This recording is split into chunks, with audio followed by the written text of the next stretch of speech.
Hello friends, power point basic സീരീസിൻ്റെ പുതിയൊരു വീഡിയോയിലേക്ക് എല്ലാവർക്കും സ്വാഗതം. ഇന്നത്തെ വീഡിയോയിലൂടെ നമുക്ക് വ്യൂ ടാബിലെ മറ്റുള്ള ഓപ്ഷൻസ് എന്തൊക്കെയാണെന്ന് പരിചയപ്പെടാം.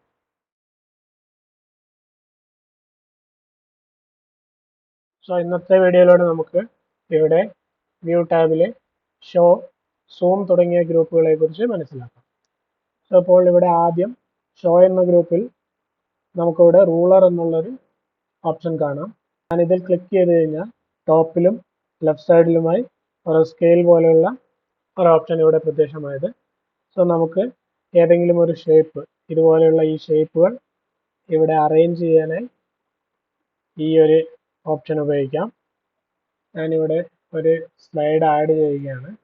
ഓക്കെ, നമുക്കിനി ഇവിടെ ഗൈഡ്സ് എന്നുള്ള ഈ ഒരു ടിക്ക് മാർക്ക് ഓൺ ചെയ്ത് കഴിഞ്ഞാൽ നിങ്ങൾക്കിവിടെ കാണാം, ഇവിടെ ഹൊറിസോണ്ടലും വെർട്ടിക്കലുമായിട്ട് രണ്ട് ലൈനുകൾ പ്രത്യക്ഷമായത്. ഈ ലൈനുകളുടെ സഹായത്തോടെ നമ്മൾ ഏതെങ്കിലും ഒരു ഷേപ്പ് ഇവിടെ ആഡ് ചെയ്യുകയോ ഒക്കെ ചെയ്യുമ്പോൾ നമുക്ക് കൃത്യമായിട്ട് ഇതിനെ അറേഞ്ച് ചെയ്യാനായി ഈ ഗൈഡുകൾ ഉപയോഗിക്കാം. നമുക്കിതിനെ സെൻറ്ററിൽ ഇങ്ങനെ ഈ ഒരു രീതിയിലാണ് വേണ്ടതെങ്കിൽ ഇത് കൃത്യമായിട്ട് നമുക്കിങ്ങനെ അറേഞ്ച് ചെയ്ത് നൽകാവുന്നതാണ്. അതോടൊപ്പം ഇവിടെ ഗ്രിഡ് ലൈൻസ് എന്നുള്ള ഈ ഒരു ഓപ്ഷനാണ് നിങ്ങൾ ക്ലിക്ക് ചെയ്യുന്നതെങ്കിൽ നമുക്കിവിടെ കാണാം, നമ്മുടെ ഈ സ്ക്രീനിനെ ഒരുപാട് സ്ക്വയർസ് ആയിട്ട് ഇവിടെ ഡിവൈഡ് ചെയ്തിരിക്കുന്നത്. നമുക്കൊരു പാറ്റേൺ, ഫോർ എക്സാമ്പിൾ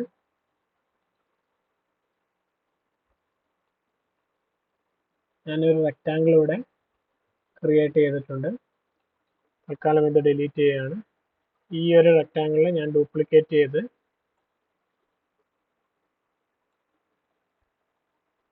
ഇപ്പോൾ നിങ്ങൾക്ക് ഇവിടെ കാണാം, ഞാൻ ഈ ആദ്യത്തെ റെക്റ്റാങ്കിൾ ഡ്യൂപ്ലിക്കേറ്റ് ചെയ്ത് ഇവിടെ അറേഞ്ച് ചെയ്തു. വീണ്ടും ഈ രണ്ടാമത്തെ റെക്റ്റാങ്കിളിനെ ഡ്യൂപ്ലിക്കേറ്റ് ചെയ്യുമ്പോൾ എനിക്ക് വേണ്ട അതേ രീതിയിൽ തന്നെ പവർ പോയിന്റ് ഓട്ടോമാറ്റിക്കായിട്ട് ആ റെക്റ്റാങ്കിളിനെ അറേഞ്ച് ചെയ്തു. നമുക്ക് ഇതുപോലെയുള്ള ഒരു പാറ്റേൺ ഒക്കെ ക്രിയേറ്റ് ചെയ്യണമെങ്കിൽ നമുക്ക് ഈ ഗ്രിഡ് ലൈൻസ് ഓൺ ചെയ്ത് വെച്ചിട്ട് ഇതുപോലെ വളരെ എളുപ്പത്തിൽ നമുക്ക് ഈ പാറ്റേൺ റീക്രിയേറ്റ് ചെയ്ത് പോകാം. ഇവിടെ നിങ്ങൾക്ക് നോക്കി കഴിഞ്ഞാൽ ഇത് കൃത്യമായിട്ട് ഈ ലൈനിലേക്ക് അറേഞ്ച് ആയിട്ടില്ല. അതിന് കാരണം ഈ റെക്റ്റാങ്കിളിൻ്റെ സൈസും ഇവിടെ കാണുന്ന ഈ ഗ്രിഡിൻ്റെ സൈസും ഒന്നല്ല, അതുകൊണ്ടാണ്. അത് വേണമെങ്കിൽ നമ്മുടെ ഈ സ്ലൈഡിനെ ഒന്ന് സൂം ചെയ്തുകൊണ്ട് നമുക്കത് കൃത്യമായി ചെയ്യാവുന്നതാണ്. സ്ലൈഡിനെ സൂം ചെയ്യാനായി ഇവിടെ ഈ ഒരു സൂം എന്നുള്ള ഗ്രൂപ്പിൽ നമുക്ക് ഈ സൂം ഓപ്ഷൻ ക്ലിക്ക് ചെയ്ത് കഴിഞ്ഞാൽ ഇവിടെ എത്ര പെർസെൻറ്റേജ് വേണമെന്നുള്ളത് നമുക്കിവിടെ സെലക്ട് ചെയ്യാം. ഞാനിപ്പോൾ ഇവിടെ ഒരു 200 സെലക്ട് ചെയ്ത് കഴിഞ്ഞ് ഓക്കെ ക്ലിക്ക് ചെയ്ത് കഴിഞ്ഞാൽ നമുക്ക് കാണാം, ഇത് കൃത്യമായിട്ട് ഈ ഗ്രിഡുമായിട്ട് അലൈൻ ചെയ്യുന്നില്ല. നമുക്കത് വളരെ കൃത്യമായിട്ട് ചെയ്തെടുക്കാവുന്നതാണ്. ഇനി അതിനുശേഷം വീണ്ടും നമുക്ക് നമ്മുടെ പഴയ സൂം ലെവലിലേക്ക് പോകണമെങ്കിൽ ഒന്നുകിൽ ഇവിടെ ക്ലിക്ക് ചെയ്ത് നമുക്ക് ഇതിലുള്ള പെർസെൻറ്റേജ് സെലക്ട് ചെയ്ത് ഓക്കെ നൽകാം.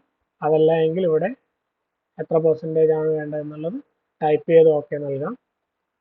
അതല്ല എങ്കിൽ ഇവിടെ ഈ രണ്ടാമത്തെ ഓപ്ഷൻ ഫിറ്റ് ടു വിൻഡോ എന്നുള്ള ഈ ഒരു ഓപ്ഷൻ ക്ലിക്ക് ചെയ്ത് കഴിഞ്ഞാൽ നമുക്ക് നമ്മുടെ സ്ലൈഡ് നമ്മുടെ വിൻഡോയിലേക്ക് കൃത്യമായി ഫിറ്റ് ആവുന്നതാണ്. ഇനി അതുപോലെ തന്നെ സൂം ചെയ്യാനുള്ള ഏറ്റവും എളുപ്പമുള്ള വഴി ഇവിടെയുള്ള ഈ സ്ലൈഡർ, ഈ ഒരു സിമ്പിൾ ക്ലിക്ക് ചെയ്ത് കഴിഞ്ഞാൽ നമുക്ക് ഓരോ സ്റ്റെപ്പായിട്ട് ഇത് സൂം ഔട്ട് ആവും.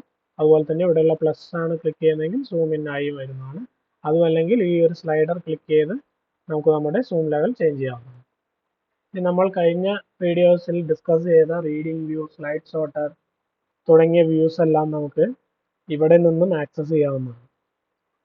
ഞാനിപ്പോൾ ഈ ഒരു ഇതാണെങ്കിൽ ക്ലിക്ക് ചെയ്യുന്നതെങ്കിൽ ഇവിടെ നോർമൽ വ്യൂ, ഓൾറെഡി നമ്മൾ നോർമൽ വ്യൂവിലാണുള്ളത്. അതിനുശേഷം അടുത്ത ഓപ്ഷൻ ക്ലിക്ക് ചെയ്താൽ സ്ലൈഡ് സോർട്ടർ എന്നുള്ള ഈ ഒരു ഓപ്ഷൻ ക്ലിക്ക് ചെയ്ത് കഴിഞ്ഞാൽ നമുക്ക് സ്ലൈഡ് സോർട്ടറിലേക്ക് പോകുന്നതാണ്. അതുപോലെ തന്നെ അതിന് തൊട്ട് വലതുവശത്തായി കാണുന്ന ഈ ഒരു ഓപ്ഷനാണ് ക്ലിക്ക് ചെയ്യുന്നതെങ്കിൽ നമ്മുടെ സ്ലൈഡുകൾ നമ്മളുടെ റീഡിംഗ് വ്യൂയിലേക്ക് പോകുന്നു.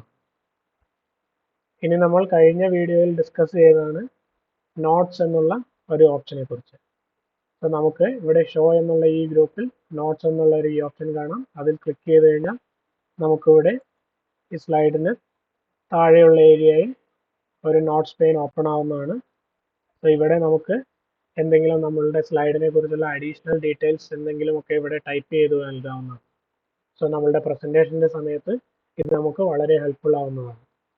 സ്ലൈഡ് ഷോ അപ്ലൈ ചെയ്ത് കഴിഞ്ഞാൽ നമുക്ക് ഈ നോട്ട് സെക്ഷൻ ശരിക്കും കാണാൻ കഴിയില്ല. പക്ഷെ നമ്മൾ എവിടെയെങ്കിലും പ്രസൻറ്റേഷൻ ചെയ്യുന്നിടത്ത് നമുക്ക് ഒരു രണ്ടാമത്തെ സ്ക്രീൻ ഉണ്ട് എന്ന് വിചാരിക്കാം. സോ നമുക്ക് രണ്ടാമത്തെ സ്ക്രീൻ ഷെയർ ചെയ്തുകൊണ്ട് ആദ്യത്തെ സ്ക്രീൻ നമ്മളുടെ റെഫറൻസിനായി വെക്കാം. സോ ഇങ്ങനെയുള്ള കേസസിൽ നമുക്ക് ഈ നോട്ട്സ് ഇവിടെ ആഡ് ചെയ്യുന്നതുകൊണ്ട് വളരെ ഉപകാരപ്രദമാണ്. സോ അത്രയുമായിരുന്നു വ്യൂ ടാബിലെ ഷോ, സൂം തുടങ്ങിയ ഓപ്ഷൻസിനെ കുറിച്ചുള്ള വീഡിയോ. ഇതിലെ colour or grey scale, window തുടങ്ങിയ ഓപ്ഷൻസ് നമുക്ക് അടുത്ത വീഡിയോയിലൂടെ പരിചയപ്പെടാം. എല്ലാവർക്കും ഈ വീഡിയോ ഇഷ്ടമായി എന്ന് വിചാരിക്കുന്നു. തുടർന്നും ഇതുപോലുള്ള വീഡിയോസ് ലഭിക്കുന്നതിനായി ഈ ചാനൽ ലൈക്ക് ചെയ്യുക, ഷെയർ ചെയ്യുക, സബ്സ്ക്രൈബ് ചെയ്യുക. മറ്റൊരു വീഡിയോയുമായി വീണ്ടും കാണാം. Thank you.